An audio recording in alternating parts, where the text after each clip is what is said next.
Buongiorno da Leandro Maggi. Il prestigioso teatro Toniolo di Mestre ha recentemente ospitato un evento straordinario, il concorso internazionale Danza Italia, che ha visto la partecipazione del Centro Danza di Loreo ASD, sotto la guida delle insegnanti Simonetta Granata e Tiziana Tosi.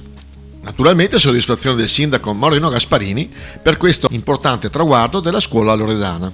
Oggi è un'occasione bella. Ho avuto il piacere di condividere questo appuntamento con la stampa, con i giornali e quant'altro con Simonetta, perché era secondo me giusto e appropriato il fatto di mettere a conoscenza quello che è il lavoro vostro, quello che è stato il premio, perché non è tanto la borsa di studio di per sé, è l'arrivo, è l'obiettivo, è la soddisfazione, io credo, no, degli allievi, dei colleghi tuoi. Le coreografie eseguite erano ispirate dalle canzoni dei vecchi amanti di Battiato e una solo da un'idea dell'allieva Emma Boldrini.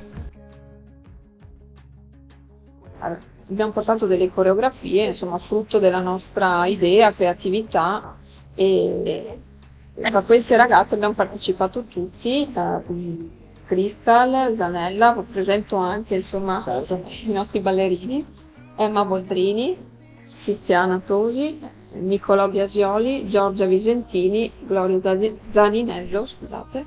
Ce ne sono anche altri che oggi mancano, però insomma in rappresentanza ci siamo noi.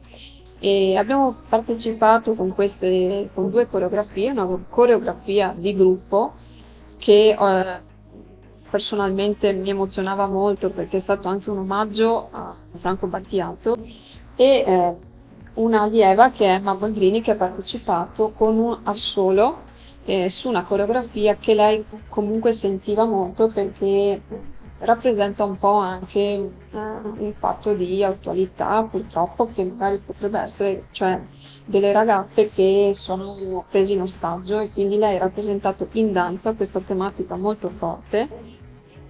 Ha veramente dato tutta se stessa, come lo hanno dato anche tutti gli altri, perché ci abbiamo messo il cuore. A Simonetta Granata, oltre ai complimenti, chiediamo in cosa consiste questa prestigiosa borsa di studio. Allora, la borsa di studio consiste in una formazione che ti permette alla scuola di studiare a Pompei in danza, che è l'evento che ci sarà a luglio.